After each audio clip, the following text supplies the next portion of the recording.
السلام علیکم. محمد اظہر صدیق اپنے پروگرام میس ویوز کے ساتھ حاضر خدمت ہے. ارادہ تو تھا چھٹیوں کا، لیکن دوستوں نے اور آپ میں سے کئی لوگوں نے کہا نہیں، چھٹیاں تو ہم لوگوں کی ہے، آپ بھی انجوائے کریں، لیکن خبریں پروگرام چلتے رہنا چاہیے. تو اسی سلسلے کو جاری رکھتے ہوئے میں نے کہا چلیں اب آپ لوگوں کی باتیں زیادہ ماننی ہیں، تو اسی کو مانتے ہوئے فیصلہ کیا پروگرام آج جو پاکستان میں موجودہ ایشو، سیاسی ایشو چل رہے ہیں، آزاد کشمیر میں کیا ہونے والا ہے اور ملک کی پالیٹکس میں کیا ہوگا اور پی ڈی ایم کیا کچھ کرے گی، ان سب چیزوں کو سامنے رکھتے ہوئے آپ سے بھی ڈیٹیل میں ڈسکشن کرتے ہیں. میرے ساتھ آج میاں حبیب صاحب تشریف رکھتے ہیں. صحافت میں بڑا نام ہے، وہ صحافی ہیں جنہوں نے فیلڈ رپورٹنگ میں کام شروع کیا، پھر کالم نگاری میں آئے، پھر مختلف چینلز پہ پروگرام کرتے رہے. ابھی ریسنٹلی پبلک نیوز میں بھی پروگرام کرنے جا رہے ہیں. جو فیلڈ پہ پالیٹکس ہے نا، وہ سچ بتاتی ہے، کمروں میں بیٹھ کے کرنے والے کی عادت نہیں ہے. تو میں نے سوچا میرے سے چونکہ دوستی اکثر چینلز پہ، تو گلہ انہیں رہتا ہے کہ آپ تم چینلز پہ نہیں آتے زیادہ. میں نے کہا وقت نہیں ہے اتنا، اس کی بجائے یہ ہے یہاں آپ سے زیادہ گفتگو ہو جاتی ہے. وہاں کبھی سوچیں آپ، مثال کے طور پر میڈیا چینل پہ اگر کوئی جانا ہو تو گھنٹہ جانے میں ہے، گھنٹہ آنے میں ہے، اور گھنٹہ وہاں چینل پہ بیٹھ کے 8 منٹ کی ٹوٹل گفتگو، یعنی 3 گھنٹے میں 8 minute wastage of time in my opinion. اور وہاں پر اس چینل کی اپنی پالیسی ہے، اس اینکر کی اپنی پالیسی ہے، تو کھل کے باتیں نہیں ہو پاتی. اسی لیے فیصلہ کیا نہیں، اور آپ لوگوں نے مجبور کیا، پوری دنیا کے اندر ویورشپ اتنی، آپ لوگ سجیشنز بھیجتے رہتے ہیں، تو میں نے سوچا اسی چیز کو سامنے رکھتے ہوئے میاں حبیب صاحب کو ویلکم کہتے ہیں. جی بہت شکریہ جی صاحب. مجھے بڑی خوشی ہوئی کہ آپ کی اتنی ویورشپ ہے آپ کے چینل کی، اور بہت اچھا فیصلہ کیا. اصل میں دنیا میں سب سے قیمتی فی زمانہ جو چیز ہے وہ وقت ہے، اور مجھے خوشی ہے کہ پاکستان میں کچھ ایسے لوگ بھی ہیں جن کو وقت کی قدر ہے، ورنہ یہاں جو لوگ ہیں ان کو تو وقت ایسے ہی ہے جیسے سب سے مفت چیز جو ہے وقت لگتا ہے. جن قوموں نے ترقی کی ہے انہوں نے سب سے جس چیز پر فوکس کیا وہ ٹائم اور وقت ہے، اور آج کا جو سب سے قیمتی چیز ہے وقت ہے. اور آپ نے بجا کہا کہ بجائے یہ کہ لوگوں کی گفتگو جو ہے وہ ان کے مطلب کی گفتگو کرنے کے لیے ہم اعلیٰ کار بنے، ہمیں آج خود جو ہے لوگوں کا مارکیٹ کیا کہتی ہے، لوگ کیا سننا چاہتے ہیں. اگر لوگ آپ کی بات سننا چاہتے ہیں تو آپ کو حق حاصل ہے کہ آپ جو ہے اپنا نقطہ نظر جو ہے وہ لوگوں کے سامنے رکھیں، اور ٹھیک ہے لوگ اس کو لائک کریں یا ڈس لائک کریں، یہ ان کی اپنی مرضی ہے. بہت شکریہ میاں صاحب. ابھی ہم آتے ہیں 2 ایشوز پہ بات کر رہی ہیں. سب سے پہلا جو ایشو ہے، آزاد کشمیر میں الیکشن ہونے جا رہے ہیں، اور ہر ایک کو پتہ ہے، ہم سب کو پتہ ہے کہ جو حکومت وفاق میں حکومت ہوتی ہے اور ہمیشہ سے تاریخ میں وہی جیتتی آ رہی ہے. گلگت بلتستان میں بڑے دعوے کیے گئے، بڑے جلسے بتائے گئے، بلاول پیپلز پارٹی کا، نون لیگ کا، اور at the end of the day Pakistan Tehreek Insaf ہی جیتی ہے. اب کشمیر میں جلسے ہونے جا رہے ہیں، بڑے جلسے، بڑے بڑے شو کیے مریم نے، اور لیکن عمران خان گئے تو ایک آدھ جلسے میں انہیں بتا دیا کہ جلسہ بڑا تو یہ ہوتا ہے. بہرحال میں ان کی طرف نہیں جاؤں گا. 45 حلقے ہیں جی، اور جو میں نے محتاط اندازے کے مطابق اپنا ڈیٹا جو کلیکٹ کیا، تحریک انصاف کے 22 سے زائد، چلیں 22 ہی لگاتے ہیں، اور پاکستان پیپلز پارٹی غالباً 13 سیٹوں پہ شاید لے جائے، اور پاکستان مسلم لیگ نون تیسرے نمبر پہ کچھ 7 سیٹوں کے ساتھ، مسلم کانفرنس 2 پہ، اور جے کے بھی جموں کشمیر جو ہے نا پیپلز فرنٹ یا یہ 1 سیٹ کے قریب ہے. آپ کیا سمجھتے ہیں کہ کشمیر کی پالیٹکس میں، آزاد کشمیر کی پالیٹکس میں، مریم نے جو بیانیہ لیا ہے، وہ دیکھیں مریم نے بیانیہ لیا ہے مودی سرکار کا، اور وہی طریقہ کار صوبہ بنانا، اور یہ یعنی ہم اسی میں لگے ہیں، کشمیر بیچ دیا، یہ کر دیا. یہاں وہ آصفہ بھٹو نے جا کر وہاں بات کی کہ اتنے ترقیاتی کام کی اور یہ ساری باتیں کی.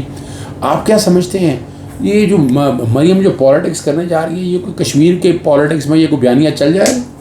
بسم اللہ الرحمن الرحیم. بہت شکریہ اظہر صدیق صاحب. اصل میں جو سمجھتا ہوں بطور پولیٹیکل اسٹوڈنٹ، مریم نواز صاحبہ جو ہے نا وہ ایک نفسیاتی گیم کھیلنے کی کوشش کر رہی ہیں، جس میں انہوں نے بہت زیادہ لوز کر بیٹھی ہیں. وہ آپ دیکھیں اس کا اندازہ آپ یہاں سے لگائیں کہ پہلے وہ اسٹیبلشمنٹ کے خلاف جو ہے وہ ساری کمپین کرتی رہیں، پی ڈی ایم جو ہے وہ بھی ساری اسی پہ لگی ہوئی تھی، اور اس کے بعد ان کا بھی سارا نقطہ نظر جو تھا وہ اسٹیبلشمنٹ کے خلاف، اور وہ تو کہتے تھے کہ ہمیں عمران خان کے خلاف ہم ہیں ہی نہیں، اصل میں اس کو لانے والے جو لوگ ہیں وہ ہمارا ٹارگٹ ہے۔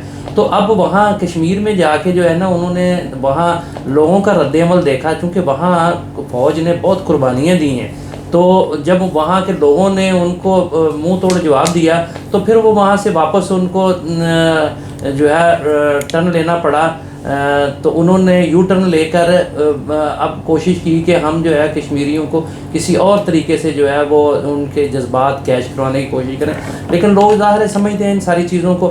انہوں نے وہاں اسٹیبلشمنٹ کی بجائے اب فوکس کر لیا ہے عمران خان کو۔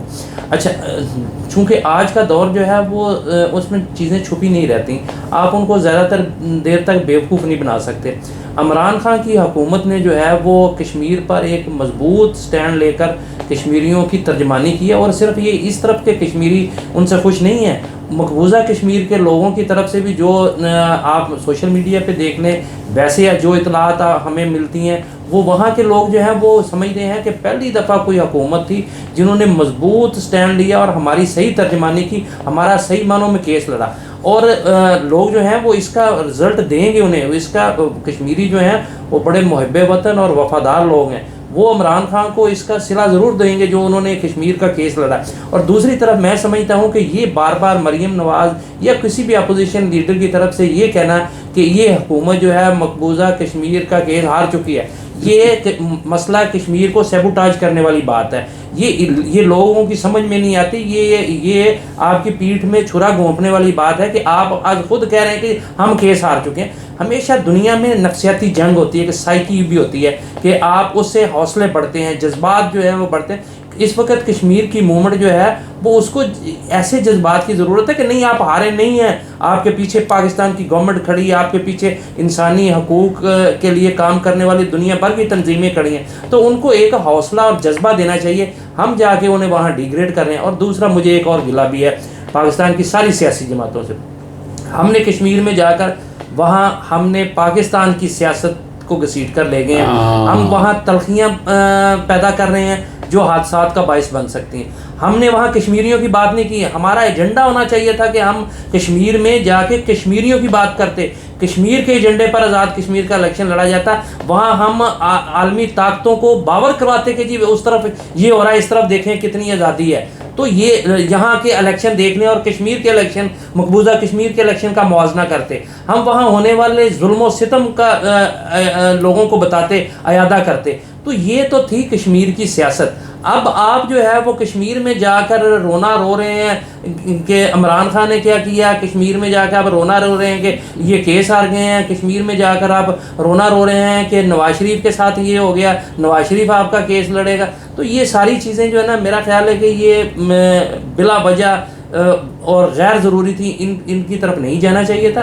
ہمیں کشمیر کے مسئلے پر فوکس کرنا چاہیے تھا تاکہ اس کا کوئی امپیکٹ بھی پڑتا۔ اب آپ جو ہے وہ کنفیوز کر رہے ہیں وہاں کے لوگوں کو، ایک کوئی راگ الاپ رہا ہے، دوسرا کوئی راگ الاپ رہا ہے۔ میرا خیال تینوں بڑی سیاسی جماعتوں کو چاہیے تو یہ تھا، اور مسلم کانفرنس کو بھی، کہ وہ وہاں صرف اور صرف کشمیر کے ایجنڈے پر بات کرتے۔ بڑی زبردست بات آپ نے کی میاں صاحب، مختصر سے اس کا جواب دے گا، پھر ہم نے پی ڈی ایم پہ بات کرنی ہے۔ کلبھوشن یادو کے معاملے میں اگر دیکھیں تو نواز شریف کے یہی اس طرح کے بیان جو ہے نا وہ ایویڈنس کے طور پر استعمال ہوئے، تو مریم کا یہ اس طرح کی جو باتیں کر رہی ہیں یہ کشمیر کوز کو بڑا نقصان پہنچائے گی، یہ میں سمجھتا ہوں اس میں کوئی ایشو نہیں ہے۔ آپ کیا سمجھتے ہیں یہاں اسٹیٹسمین شپ نہیں آنی چاہیے، ہم میں ملکیت قومیت کا جذبہ نہیں آنا چاہیے؟ دیکھیں، قومیت کا جذبہ اس صورت میں آتا ہے جب آپ کو قوم کا درد ہو۔ جن لوگوں کو اپنا درد ہوتا ہے نا اپنے مفاد کی گیم کرتے ہیں، ان کے لیے قومیت کوئی اہمیت نہیں رکھتی، تو اس وجہ سے ایسے لوگ، ان کی سیاست بھی پھر سطحی سیاست ہوتی ہے، یہ سوچ کا کام ہوتا ہے، یہ ویژن کا ہوتا ہے کہ ہم نے کیا حاصل کرنا ہے. اگر آپ نے ملک اور قوم کی خاطر کام کرنا ہے تو پھر ویژن آپ کا وہی ہوگا اور آپ اس کے مطابق سوچیں گے اور اس کے مطابق آپ کام کریں گے اور اس کے مطابق آپ بات کریں گے. لیکن جب آپ کا ویژن یہ ہو کہ ہمیں فیسیلیٹیٹ ہم کس طرح ہو سکتے ہیں, ہمیں کیسوں میں رعایت کس طرح مل سکتی ہے, ہم کس پر دباؤ بڑھائیں تو ہمیں جو ہے وہ کوئی رعایت مل جائے گی, تو پھر آپ اس طرح کی سطحی باتیں کرتے ہیں. تو بدقسمتی پاکستان کی یہ ہے کہ ہم سیاست کو جو ہے نا وہ بہت سطحی سطح پر لے آئے ہیں. ہم میں وہ والا ویژن نہیں رہا جو قوموں کو لے کے چلنے والا ویژن ہوتا ہے. تو اس وجہ سے پاکستان کی سیاست کو گندی سیاست کہا جاتا ہے, گالی بن چکی ہے, لوگوں کا اس طریقے سے سیاستدانوں پر اعتماد اٹھتا جا رہا ہے. یہ تو میں سمجھتا ہوں کہ تحریک انصاف ایک نئی ویو لے کر آئی اور انہوں نے سیاست کو اثر نو جو ہے اس پر اعتماد بحال کیا, ورنہ پاکستان میں تو لوگ سیاست سے لا تعلق ہوتے جا رہے تھے. اس پر جو ہے وہ چند ایک بااثر قبضہ گروپوں کا تسلط ہو گیا تھا اور وہ اپنی مرضی کے ساتھ اپنے حلقوں میں جس طرح مرضی غدر مچاتے تھے اور الیکشن جیت کر جو ہے ووٹ چھین کر آ جاتے تھے اور اپنی مرضی کی سیاست کرتے تھے. اب سیاست بدل رہی ہے, پاکستان بھی بدل رہا ہے. اس کے لیے لازمی بات ہے, ظاہر ہے جب کوئی چینجنگ آتی ہے تو قربانیاں بھی دینی پڑتی ہیں اور مشکل حالات کو بھی فیس کرنا پڑتا ہے. تو پاکستانی قوم جو ہے اس سلسلے میں فیس کرنے کے لیے بھی تیار ہے, لیکن ہمیں توقع ہے کہ اللہ کرے کہ پاکستان کی سیاست بھی جو ہے وہ خدمت کی سیاست کی طرف آ جائے اور ملک و قوم کے مفادات پر ہمیں سیاست کرنے کی طرف راغب کرنا چاہیے. پروگرام ختم کرنے سے پہلے میاں صاحب آپ سے آخری سوال, پی ڈی ایم نظر آ گیا, ڈرامہ جو کیا تھا عوام نے قبول نہیں کیا اور بڑی بری طرح سے حالات اور واقعات یعنی عوام کی بات نہیں کر سکے.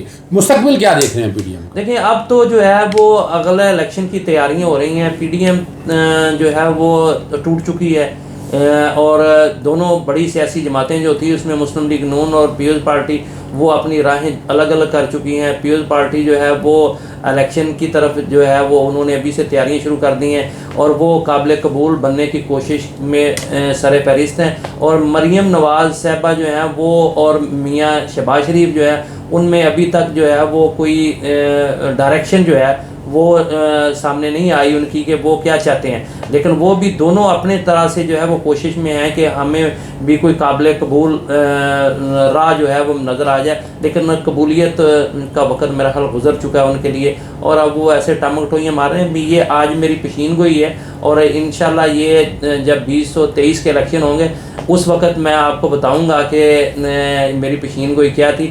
مسلم لیگ نون کا اگر یہی بیانیہ رہا تو دیکھیے گا آپ کہ ان کے ٹکٹ لینے والا کوئی نہیں ہوگا. جی میاں محمد حبیب صاحب, آپ نے یہ ساری اب جو کہ یہ بات آپ نے کی ہے تو اس لیے میں نے سوچا ہے میں نے آخری سوال ایک اور کر لیا جائے ناظرین تاکہ اس سارے معاملے کو دیکھتے رہیں. اور بڑی اچھی آپ نے جو آپ نے اپنا اوپینین دیا ہے وہ بڑا ویلڈ پوائنٹ آف ویو ہے.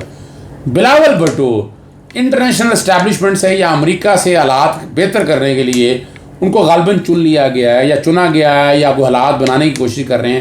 پروٹوکول تو دیا نہیں گیا, وہ عام بندوں کی طرح دیکھتے رہے.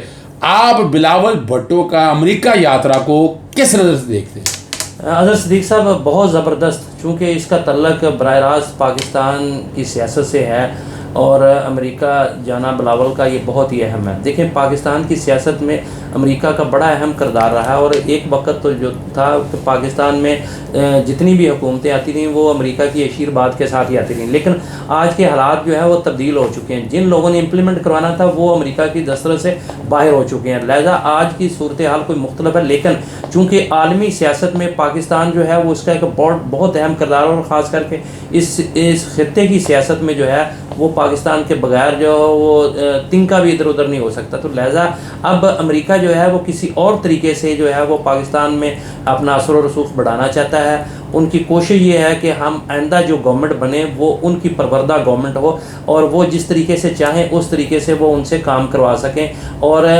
جس کے ذریعے سے میرا خیال یہ آج کے جو حالات ہیں نا, ہم اسٹیبلشمنٹ اور سیاست اور حکومت خاص کر کے وہ ایک پیج پر ہمیں نظر آتی ہے تو پاکستان آگے بڑھتا ہوا نظر آتا ہے. ورنہ یہ جو ہے وہ اس کو ڈیڈ لاک پیدا ہو جاتا ہے. ہم نے اکثر دیکھا ماضی کی حکومتوں میں کہ وہ فوج کے ساتھ اسٹیبلشمنٹ کے ساتھ پنگا لے کر وہ ایک ڈیڈ لاک پیدا کر دیتی تھی اور ملک وہاں کا وہاں کھڑا رہتا تھا. تو یہ آج کی جو صورتحال ہے میرا خیال ہے کہ اس کو اب جنگ جو ہے وہ اس کو ختم کرنے میں، اس انڈرسٹینڈنگ کو ختم کرنے میں اور اس کو کنٹینیو رکھنے کی سیاست ہوگی، اور اس میں امریکہ جو ہے وہ اپنا کردار ادا کرے گا۔ اب دیکھنا یہ ہے کہ پاکستان کے عوام اس کے اعلیٰ کار بنتے ہیں، پاکستان کے ادارے جو ہیں وہ تو ان کی دسترس سے تقریباً نکل چکے ہیں۔ ہم جو ہے موجودہ حالات میں خطے کی سیاست جو ہے اس کو زیادہ اہمیت دے رہے ہیں۔ ہم چین، روس، ایران، ازبکستان، تاجکستان اور ترکی، ان لوگوں کے ساتھ مل کر جو ہے وہ آگے بڑھنے کی کوشش کر رہے ہیں، جبکہ دوسری طرف جو ہے وہ ڈر ڈاک پیدا کرنے کے لیے اور خطے میں افراتفری پیدا کرنے کے لیے نئے پلیئر چنے جا رہے ہیں۔ اب اس پر پاکستانی قوم کو جو ہے وہ پہرا دینے کی ضرورت ہے اور ان کو آنکھیں کھول کر رکھنے کی ضرورت ہے کہ کون پاکستان کے مفاد کے لیے آگے بڑھنا چاہتا ہے اور کون امریکہ کے مفاد کو ٹو کر رہا ہے۔ بہت شکریہ میاں حبیب صاحب، آپ نے چونکہ ٹائم ذرا شارٹ ہوتا ہے لیکن ہم نے تقریباً تمام ایشوز پہ بات کر لی ہے۔ حالات اور واقعات جو نظر آ رہے ہیں موجودہ سینیریو میں، لگ رہا ہے لوگوں جو کہ متبادل کی تلاش میں تھے اور متبادل عمران کی شکل میں گڈ گورننس نہ کر سکے، پنجاب میں حالات بہتر نہ کر سکے، اپنی جگہ، لیکن لگ یہی رہا ہے کہ عمران خان آنے والے دور میں یا پی ٹی آئی جو آنے والے دور میں کچھ بہتری کی طرف چیزیں لے کے جائے گی۔ بہرحال یہ اوپینین ہے، لگ یہی رہا ہے کہ بڑے مشکل حالات ہیں۔ مریم نواز کا، نواز شریف کا بیانیہ یہ بڑی زبردست بات کی ہے کہ اگلے الیکشن میں ووٹ لینے والے کی یعنی آج پیشے گوئی کر دی ہے، لگ رہا ہے یہی سچ ثابت ہوگی۔ اجازت دیجیے گا، السلام علیکم، اللہ حافظ، پاکستان زندہ باد۔